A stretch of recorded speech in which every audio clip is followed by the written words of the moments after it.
नमस्कार दोस्तों, आप सबका फिर से स्वागत है मेरे इस चैनल पे। मैं खीमानंद आज इस मनी मंत्रा सीरीज के वीडियो में आप सबसे पीपीएफ के बारे में बात करूंगा। पीपीएफ जो कि जॉब डूइंग पर्संस के लिए, एम्प्लॉयज के लिए बहुत ही शानदार, जानदार और लाजवाब इन्वेस्टमेंट ऑप्शन है। तो हमें पीपीएफ में उन पैसों को इन्वेस्ट करना है जो हमें अचानक से मिल जाते हैं, जैसे कि एरियर्स या फिर जैसे हमारे Diwali bonus, new year bonus. तो आपको जो भी पैसे अचानक से मिल जाता है उसको आप पीपीएफ में इन्वेस्ट कीजिए।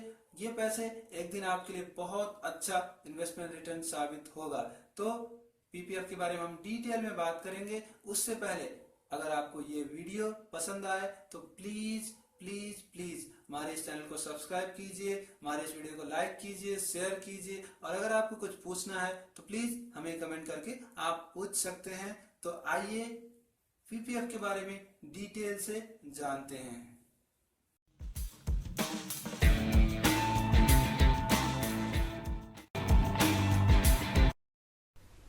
पीपीएफ पब्लिक प्रोविडेंट फंड, जिसे हिंदी में लोक भविष्य निधि कहा जाता है, आज हम इसके बारे में जानेंगे।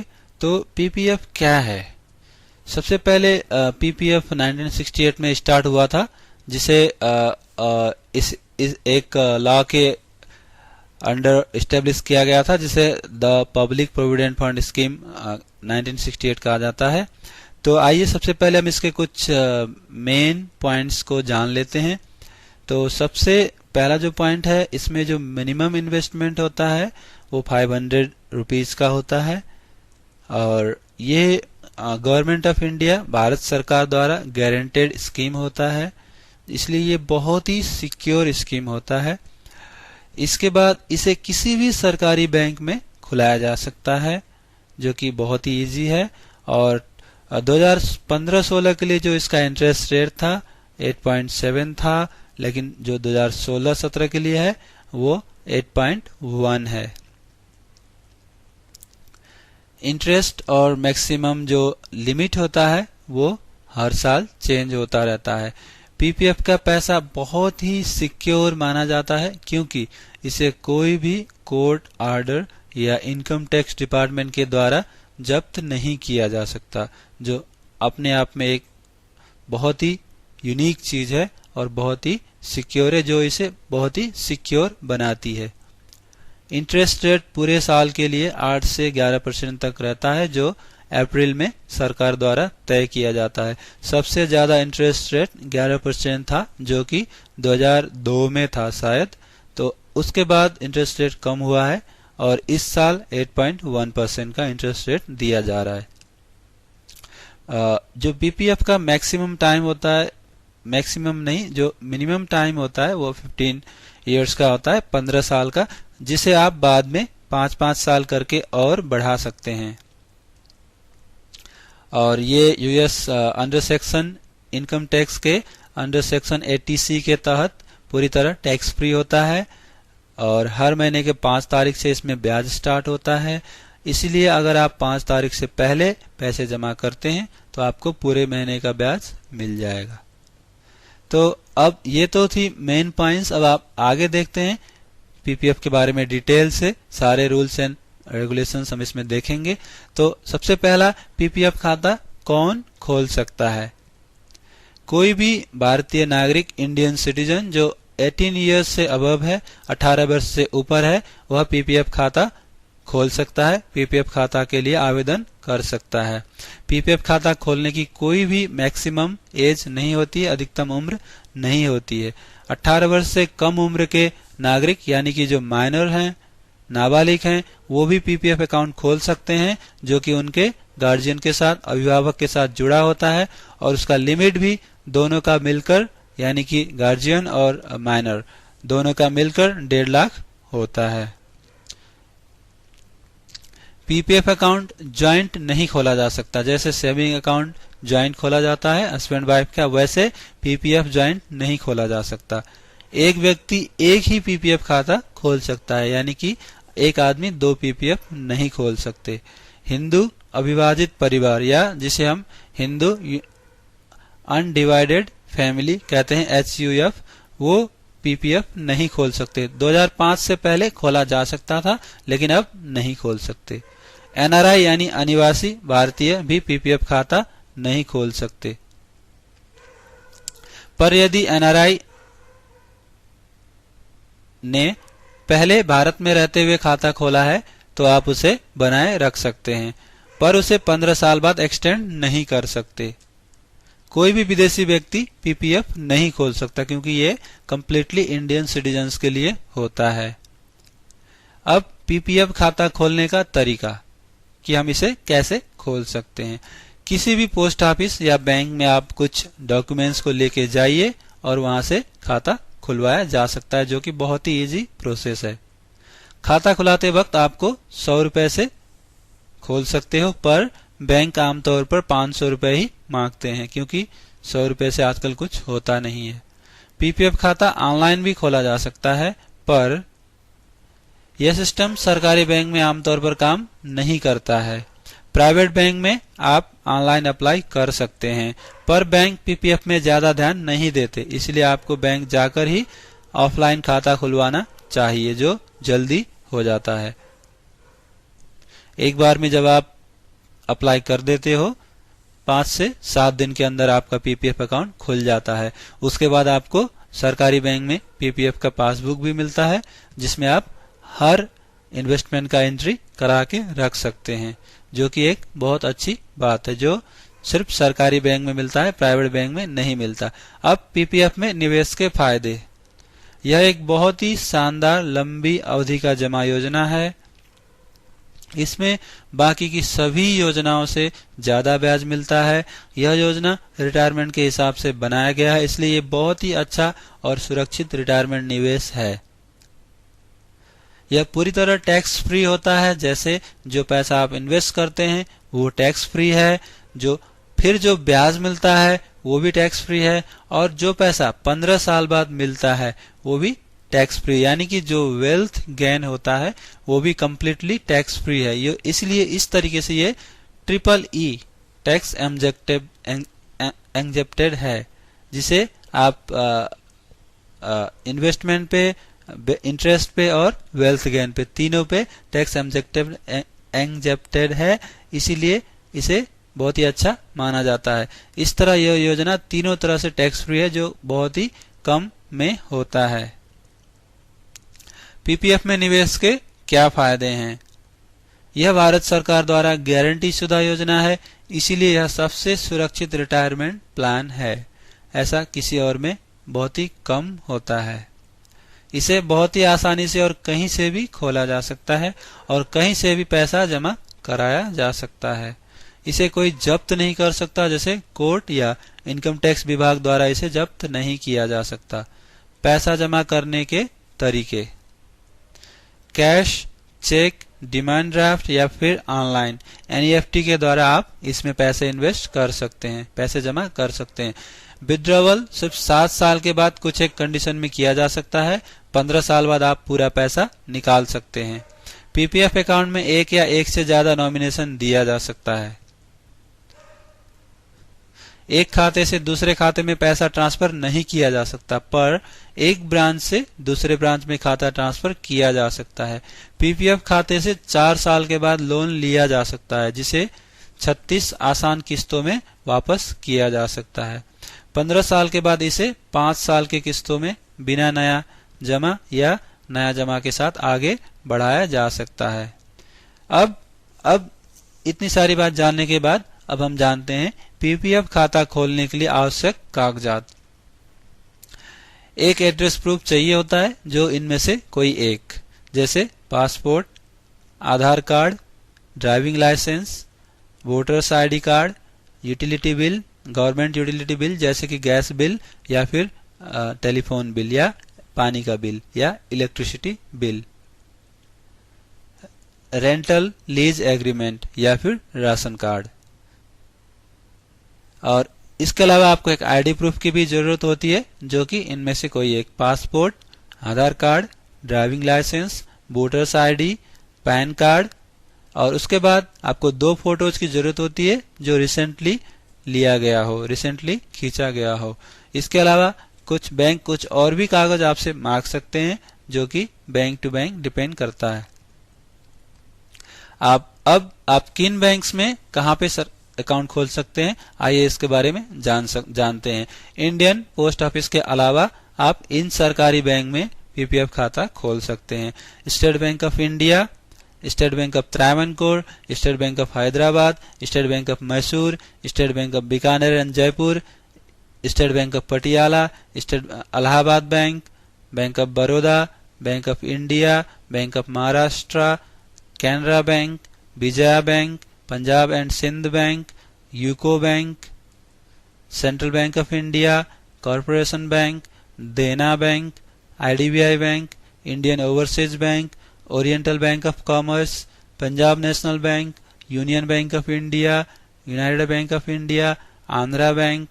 और प्राइवेट बैंक में आप आईसीआईसीआई बैंक और एक्सिस बैंक में पीपीएफ अकाउंट ओपन कर सकते हैं, पर ज्यादातर लोग सरकारी बैंक को ही प्रेफर करते हैं, आईसीआईसीआई एसबीआई को प्रेफर करते हैं, क्योंकि जो गवर्नमेंट बैंक हैं वो आपको पीपीएफ में एक पासबुक भी देते हैं, जो कि प्राइवेट बैंक नहीं देते।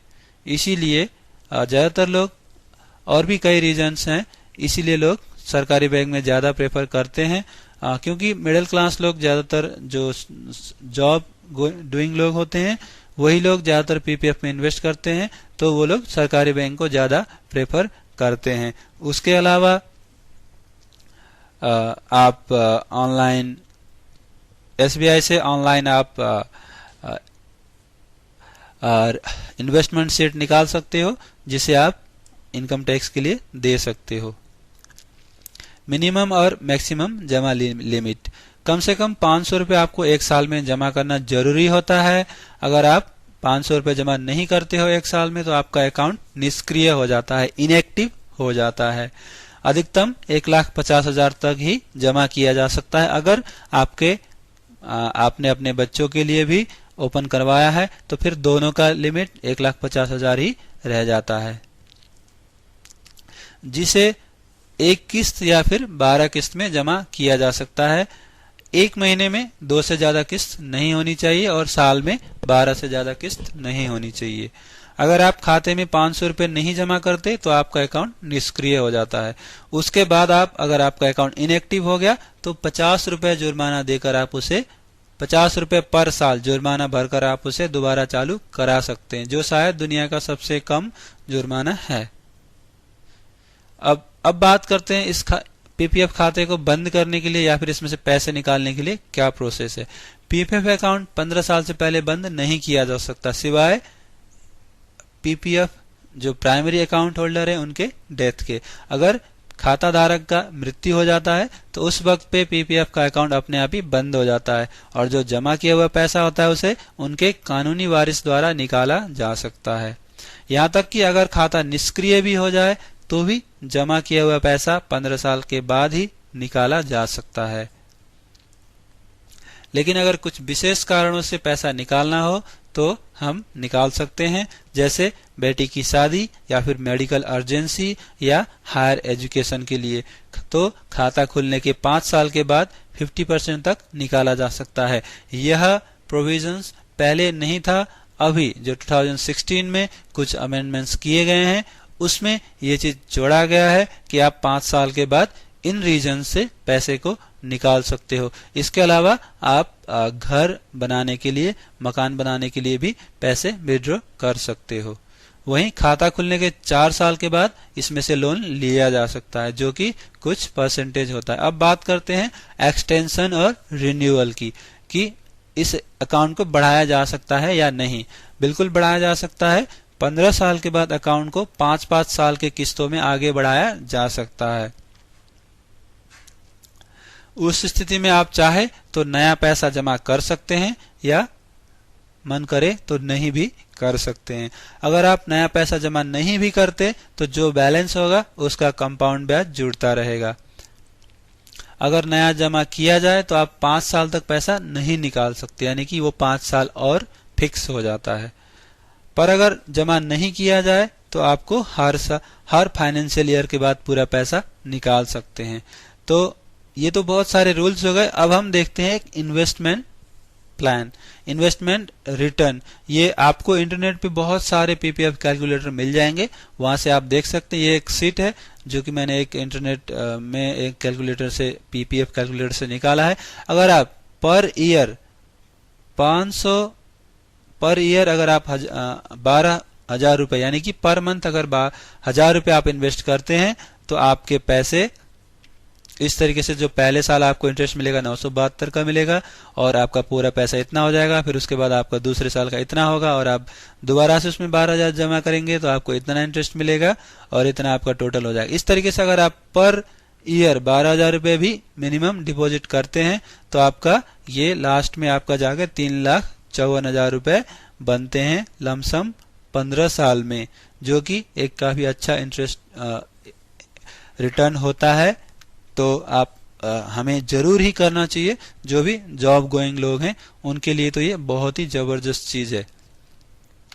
अब हम देखते हैं बैंक एफडी और पीपीएफ में तुलना करके। तो बैंक एफडी का जो 2016 में इंटरेस्ट रेट है नॉन सीनियर सिटीजन्स के लिए, आइए देखते हैं वो क्या है। सबसे पहले इंडियन पोस्ट ऑफिस जो इंटरेस्ट रेट अभी दे रहा है वो 7.9% है नॉन सीनियर सिटीजन्स के लिए।